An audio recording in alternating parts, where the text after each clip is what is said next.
the best thing to do is get information, ask questions, bring it to the table, have a conversation about anything. If it's your fears, if it's your anxieties, if it's medicines, if it's supplements, bring it to the table. Our job as physicians is to actually like educate you and teach you and help you navigate these really tough things in life. This is the Health and Wellness Podcast brought to you by Sanford Health. In this episode, we're unpacking some of the most common myths and misconceptions around cancer, from diagnosis to treatment. Whether you're a patient, a caregiver, or someone who just wants to be informed, this conversation is for you. Our guest is Dr. Daniel Almquist, a board-certified specialist in hematology and oncology at the Sanford Roger Maris Cancer Center in Fargo, North Dakota. Our host is Courtney Collin with Sanford Health News.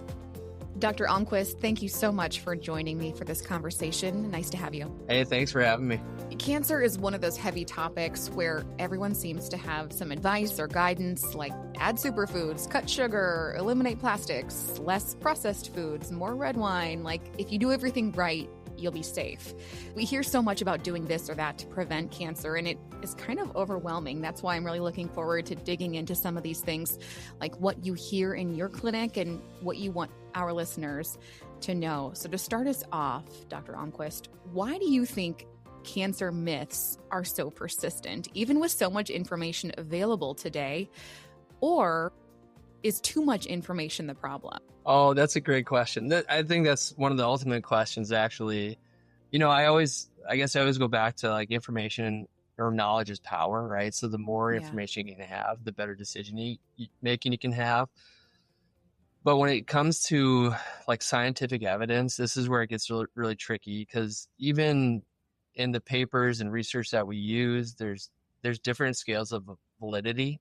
You know, like how is it powered? Is it the correct patient? Are you actually trying to study these things? And so even when studies get done, it gets complicated, because sometimes people, if they're reading it on their own and they don't have a background in scientific evidence or even like statistics, let's say, it gets complicated, because to be able to interpret this, you kind of have to have a background in that.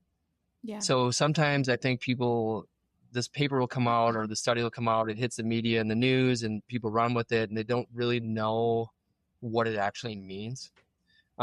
It's like when someone asks me like, hey, can you fix a car? And it's like, actually, I can't. Like, I don't have that ability. I can read a paper, but like you want me to take apart an engine, I can try to read about it and do it, but I just don't really know how to do it actually.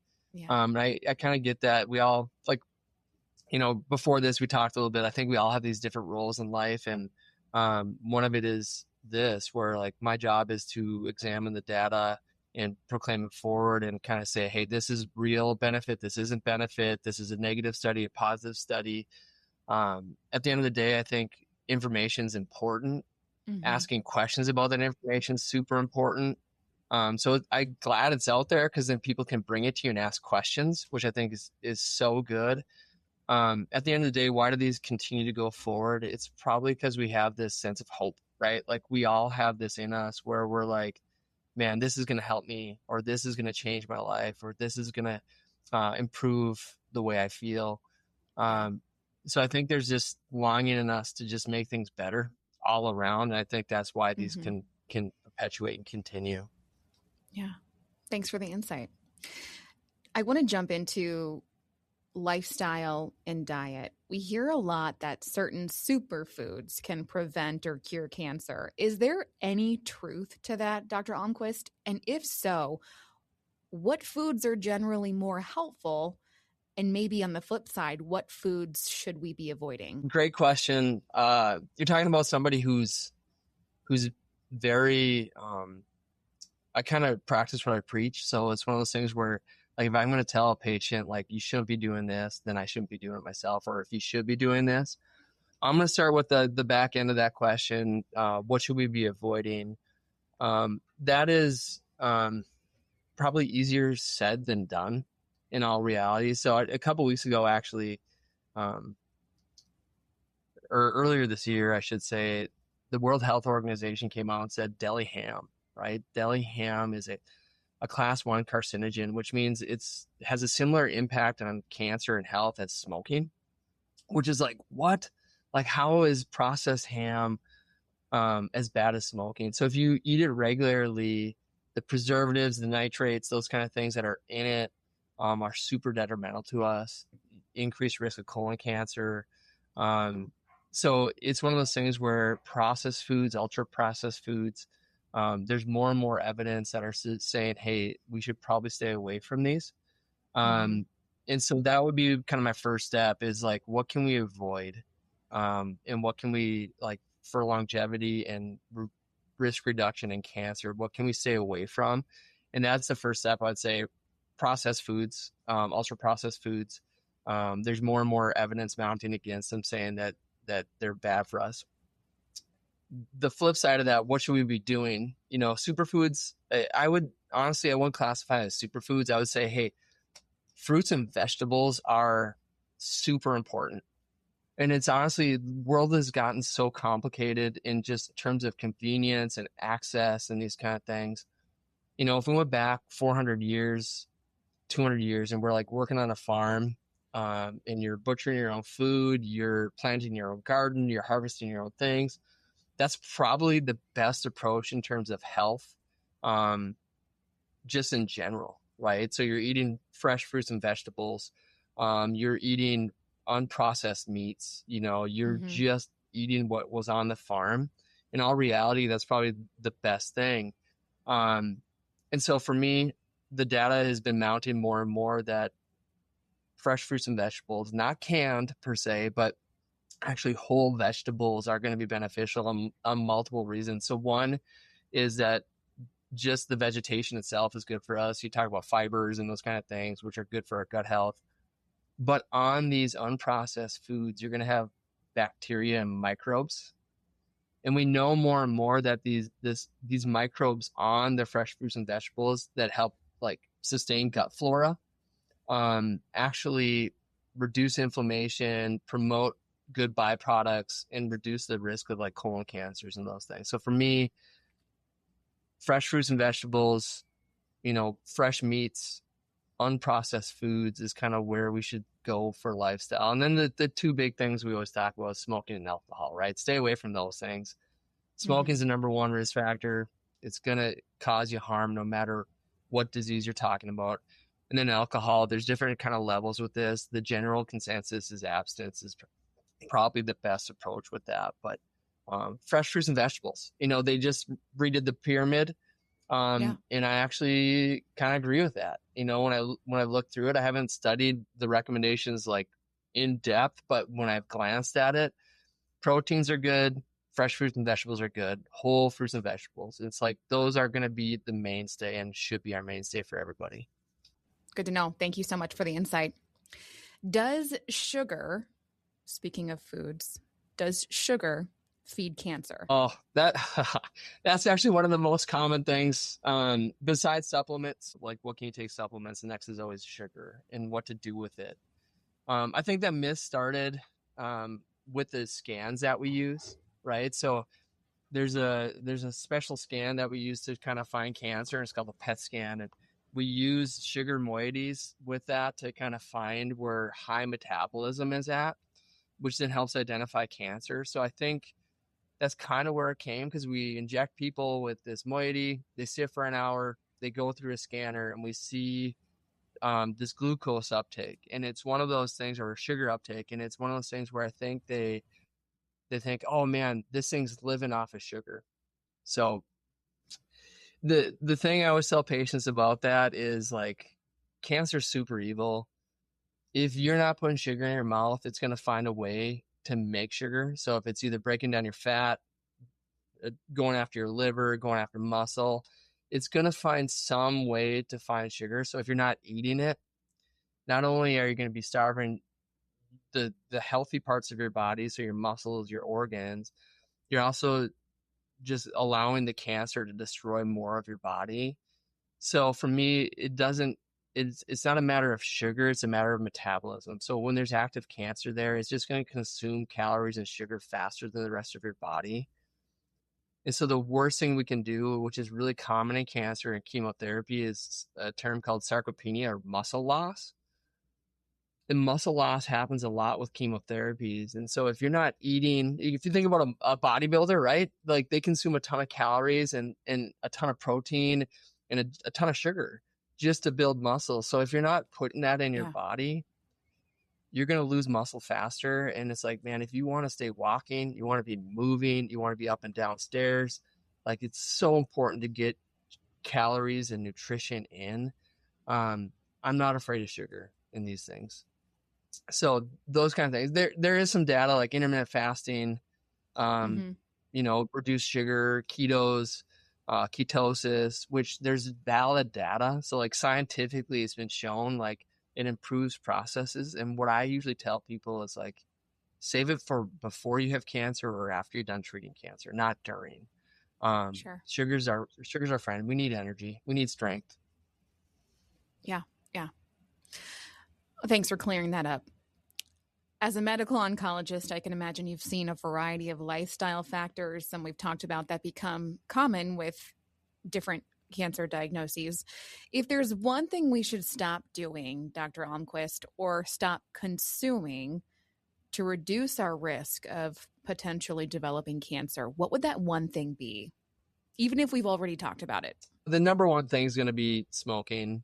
In terms of just across the board, if you look at a modifiable risk factor, smoking is the number one thing. And so I would love, to be honest, if people stop smoking and they put me out of a job, I would be happy. I would go find something else to do. Like, I love what I do, but I would be gladly to go serve someplace else in the world and do something else with my life. But smoking is the number one. Yeah. Knowing that people are maybe healthier, a little bit healthier, and taking care of their bodies a little bit more by just cutting that one thing. Yeah. So in non-smokers, it would go back to the nutrition piece, exercise and nutrition. Those are the three things, and studies keep showing over and over again, exercise and nutrition. I mean, it's such a simple thing. If you ask a question like eating healthy, it's like, oh yeah, but it's so hard to do. Same thing with exercise. It's like, oh yeah, that makes sense, but it's so hard to actually do. So like in terms of just health and life and cancer reduction, it's like if we could literally as a society nail down healthy foods and 30 minutes of exercise a day, we would drastically change how much cancer we're probably seeing. Let's talk family history and risk. I may think if I have cancer in my family, it's inevitable for me. Or if I don't have any family history of cancer, then I'm not at risk. Can you help us clear the air with that? Yeah, that's a tough one because, and there's some blood disorders that where we see just because you have like this genetic predisposition, it doesn't always mean you're going to get the disease. And so it's one of those things where it's hard always to talk about just like family history because there's so much that goes into it.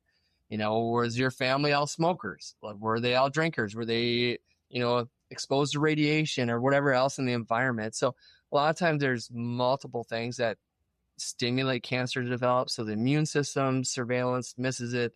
There's something in our environment that triggers it. But for sure, family history does weigh in on that. So there's definitely some genetic, and we have these syndromes that run in families that predispose you to cancer. And if it's caught in those families, then we change the way we screen and we follow and we check to make sure we're not missing cancers earlier in life. But it doesn't mean it's going to happen.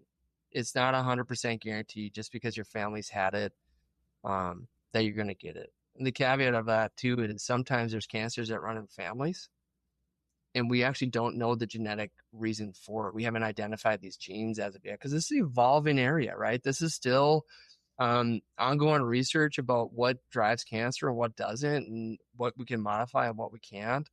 But it does not mean if you had every family member have cancer, it doesn't mean you're going to get it. The opposite is 100% true too. Like if there's no family history, you still can develop cancer. I just this last couple of weeks, I had a number of patients. They're like, there's zero. We have a lot of heart disease. We have diabetes, no cancer.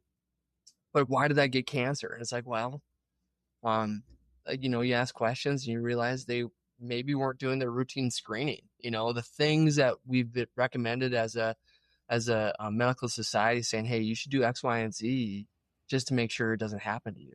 And you come to find out like, oh, you never did that. That's, the reason why we recommend it is to prevent these things from developing. Yeah. Okay. Here's another myth I want to dive into. If I feel healthy, I don't need to worry about cancer, or I can skip a screening. A lot of people may assume no symptoms means no cancer. Why is this such a dangerous misconception? Oh, this is, yeah, it's always so hard. And I always get heartbroken when I see a patient who skipped their screening. Cause like, a lot of times people fear colonoscopy, and it's either from the prep or from the procedure itself. But it's like one of the big reasons why we do that screening, and at even a younger age now, is to prevent cancer from forming. There are certain polyps and certain family histories that will predispose you to colon cancer. It's like, man, if you would have at 50 years old or 45 years old gotten that colonoscopy, and we found that you had a ton of these pre-malignant things, we could have followed you closely for a number of years, and like this would have never happened. So for me, screening is so important. It doesn't matter how healthy you are. You could be one of the most healthy people. You could live in a bubble and check all the boxes. Like I ate right, I drank water, I didn't smoke, I exercised, I did all those things. But there's still so much more to cancer development than just that. So for me, screening is so important. Just in terms of cancer prevention, like we can catch a lot of these things if we do them earlier. But you always talk to those people and you're so heartbroken because it's like, man, this was preventable if we would have just done the colonoscopy. Yeah. Yeah. Appreciate the insight. Beyond the screening, let's talk about a biopsy or surgery. Here's another myth. Can a biopsy or surgery spread cancer? That's actually a tough conversation. The answer is, I guess I always get this question like, oh, when the tumor's open to air, it will spread. And it's like, no, that's a myth. That's not true. Now, there are some certain circumstances where when you do a biopsy, you can develop what they call a drop met. So a metastasis next to the tumor that when they pulled the needle out or they did the procedure, it contaminated that tissue, and then it dropped a few of those cells there. They started growing. But it is not one of those things where you go do a biopsy and then all of a sudden the cancer's everywhere. That does not happen. So that part is just they have aggressive cancer. Let's say you do a biopsy, you had one tumor, and then 6 weeks later you do a scan. They just had really aggressive cancer. But there is this scenario, and I think this is where that myth comes from, is that when someone got a biopsy, when they pulled the needle out, it brought a couple of those cells and put it right next or just outside that tumor. So really that happens locally. It doesn't spread it throughout the body. It just can move it to a local area. And sometimes you'll see it where they do a biopsy and then they'll get the skin nodule. And it's like, oh, that's a tumor in the skin. But a lot of times if we're treating it, we can take care of it and just treat both of those at the same time. So again, it doesn't risk spreading it all over the place, but there's this chance this drop net could develop locally. If I'm honest, in the last few years, I've only seen that, I can honestly one hand, like a couple of times. You don't see that very often. Our surgeons are really good in the techniques they use this day and age. Very rare that shows up, but it does happen. But again, it's local, not everywhere. It doesn't spread everywhere. Sure. Is cancer contagious?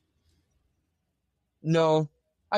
So that the answer is no, like flat out. There's, I can't, if my mom had breast cancer and my mom kissed me, I'm not going to get breast cancer. And so that part is a no, but there are, we know like HPV mediated infections, right? So, there you could have HPV, you could pass on HPV to a partner, and all of a sudden you are spreading HPV to each other, which then can subsequently, oropharyngeal cancers, and other cancers related to a viral infection like that. But cancer in of itself, you're not going to get from another person. Can a patient work and live normally during their cancer treatment? Oh, for sure. There's some people, honestly, every person's different. So I always tell people that, like, so I do a lot of head and neck cancer. And when you're doing chemoradiation, it's super tough, like debilitating, really morbid. But there are some people, like, they go to work full time, they live a normal life, and you're like, man, that is amazing. Okay. Yeah. And then there's some people that that it hits them harder. They have more side effects, and we have to manage more, so they back off a little bit. But I can promise you, there's probably people who are going through cancer treatment and you don't even know it. Like, they're just living their life as normal, and they're just out in the community, they're walking around, and you would never guess, like, oh, they're getting cancer treatment right now. It's really person dependent, but yeah, you can definitely, especially if your doc's good at managing your side effects, you can live a full life. And that's the whole goal of cancer treatment, right? Is to, like, reduce cancer related morbidity, give you a good quality of life, prolong your life. So if you're getting the right treatment and the right care, like, you should live a full life. Yeah, absolutely. What have we missed? You care for cancer patients. What are some of the myths or things that aren't necessarily true that you hear most often that you want to share with our listeners that maybe we haven't touched on yet? Oh man, well, supplements are a big thing. Okay. So that's the big one. And it's not necessarily a cancer myth, but there's just so much online, about ivermectins and vitamins and all these things. And the reality is we just don't know a lot of this stuff. So in terms of cancer treatment and terms of how we approach patients, we really just stay with what we know. So we have scientific evidence that says that. And when you look in these trials, we don't know if you're getting high dose vitamin C. Does it influence this chemotherapy or not? Does it influence your immune system? And so it's really hard. So we get asked a lot about these different supplements. At the end of the day, a lot of them were preclinical, which means they were studied in a lab and not necessarily in humans or big studies. So when you get a chemo from a doctor, they've been studied in lots and lots of people, big studies. These supplements may have been studied in a lab, and there's a dish, and they run and say, hey, look, this may treat cancer really well. But the problem is maybe they're really early in their studies, so they haven't done full human studies. Does it metabolize appropriately? Does it actually do anything in the human body? Just because it worked in a mouse doesn't mean it's going to work in us. So that part, we just different, right? We're different animals than those mice. So the reality is, a lot of those things, when we hear about them, it's kind of like, we just don't know. Is it good? Maybe. Is it bad? It could be really bad. I don't know. And so a lot of times those are the questions we face on some supplement that we hear about. And it's just like, the answer is really, we just don't know. And so I try to stay away from those things that I don't know. I know what treatments work. I know what meds can help with symptoms. But then when we start getting into the weeds a little bit of these different supplements, it's just like, we just don't have enough data to say yes or no to it. And it's a hard conversation, because some people are just adamant that these things are going to work, and maybe they will, I don't know. But at the end of the day, I always try to bring it back to, like, this is what I know. This is a care I can provide. And this is where I'm comfortable in helping you. Yeah. But there's a little bit of this, like, people believe it. So sometimes it's hard to argue logic with belief, because they believe in it, and that's their prerogative, that they can do that. It just makes it a little bit more complicated for us. You got to be your own advocate at the end of the day, right? But how important is 100%. It to address concerns, questions, things that you're hearing that you want to clarify with your primary care provider, physician, oncologist like you? How important is that communication with your care team? Oh, so again, like I said earlier, like, knowledge is power. So, like, the more you can know, the better decision making you can make, especially under stress and bad Yeah. processes. So for me, I always tell patients the squeaky wheel gets the grease, right? So, it's one of those things where if you're making noise, you're asking questions, I'm going to do my best either to answer them with the knowledge I know or go help find information for you. Yeah. And so I think, especially at our cancer center, I know that's kind of the mentality here. Like we want truly, we want to do what's best for the person in front of us. We want to help them the most. So if they have questions about these things, we want to discuss them. I'd rather know about it, talk about it. If the patient decides to do something that I don't necessarily agree with, that again, that's up to them and that's their life. And I'll talk about it with them. But I think talking through things and discussing kind of the risks, benefits, and those things regarding anything, like, can I go to Mexico this weekend? It's like, well, yes, but we got to do this. So it's always good to have conversations about everything. So for me, squeaky wheel gets the grease. If you have something that you desire or a question you desire, bring it forward. We'll talk about it. And I think most docs truly, they go into this to help you and provide the best care possible. And part of that is just that communication piece. Dr. Almquist, if a listener has a loved one maybe or a friend who has been recently diagnosed with cancer, how would you encourage showing support? I'm sure patients come in, they've got a support person, whoever it may be. Their questions maybe revolve around, how can I show support? What can I do? Because I'm sure it's so hard to not be able to do anything to physically take the cancer away, right? Or the symptoms around treatment, right. Make someone feel better. What can we do to support a loved one or a friend who is going through cancer? Oh, that's a great question. Obviously being there to just talk.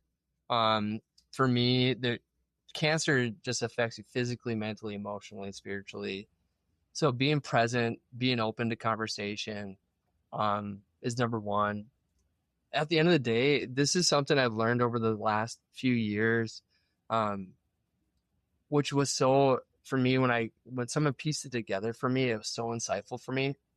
One of the big struggles is when you get diagnosed with cancer, you feel this loss of control. Like it's like your body's doing something you don't want it to do. These doctors are telling you this stuff. You have to do medicines you don't want to do.